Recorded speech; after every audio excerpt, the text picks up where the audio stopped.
Hi, it's Ra, Rishikavi Ragudas from Star Presence Astrology, here to give the astrological forecast for Sunday, March 16th, 2025. The sun today is at 26 degrees of mystical magical water sign Pisces. Pisces, the very ethereal, creative, and spiritual energy, not so much attuned to the earth but to the imagination and to the unseen worlds. The moon today is moving through the latter degrees of love, beauty, and social justice-oriented air sign of Libra, which in combination with Pisces makes this a very social and creative sort of a day. So again, I'm just very creatively here. Another day to be highly creative if you feel like it, because this is one of those days in which that energy is supported.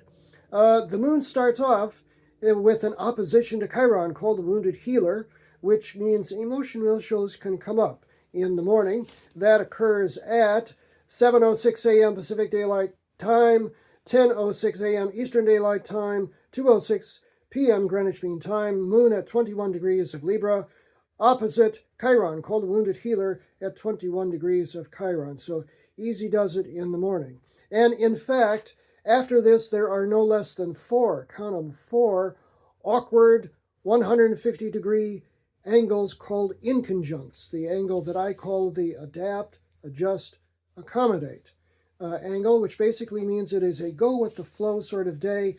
No firm plans today, please. I mean, if you have to go somewhere at a certain time, fine, but don't get upset if things are delayed. Mercury is now retrograde. Venus is retrograde. It's one of those days to just breathe and take it easy and just kind of go with the flow as it presents itself. The first of the four inconjuncts is the moon at 22 degrees of Libra, inconjunct Saturn, the planet of discipline and structure, which basically means responsibilities may come up and you're just going to have to deal with them. That occurs 9:32 a.m. Pacific Daylight Time, 12:32 p.m.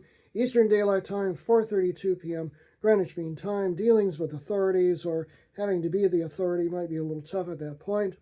Then shortly after that, the moon makes another inconjunct, this time to Uranus, the planet of sudden change and often chaos that I call freedom from the known. So this is another one of those, think outside the box, do the unusual, but make sure it works. You know, go with the flow. If something is not working, don't stress about it. That is from 24 degrees of Libra to Uranus at 24 degrees of Taurus, and occurs at 12:35 p.m. Pacific Daylight Time, 3:35 p.m. Eastern Daylight Time, 7:35 p.m. Greenwich Mean Time. Later in the afternoon, moving into the evening now, the moon makes its awkward inconjunct from 26 degrees of Libra to the sun itself at 26 degrees of Pisces. And that is another one of those, well, if this doesn't work, I'll just do something else and I'll try not to stress about it sort of energies. 5:45 p.m. Pacific Daylight Time, 8:45 p.m. Eastern Daylight Time, 12:45 a.m. Greenwich Mean Time. And finally, overnight, the moon makes the fourth inconjunct from 29 degrees of Libra to Neptune, Pisces ruling planet in the last degree of its home sign. It will move into Aries at the end of the month at 11:29 p.m. Pacific Daylight Time, 2:29 a.m. Eastern Daylight Time, 6:29 a.m. Greenwich Mean Time. Might be a little difficult to get to sleep if you are all stressed out. So easy does it today. Again, just relax. Use your creative spirit today. That's the best way to handle these things today. Socialize if you can, but don't stress. I'm Ra, Rishikavi Ragudas from Star Presence Astrology. Now, if you would like to have a personal reading with me, you can book it on my website, starpresence.net. Remember, from the very moment that you're born, you've got star presence. Enjoy this day, no matter what.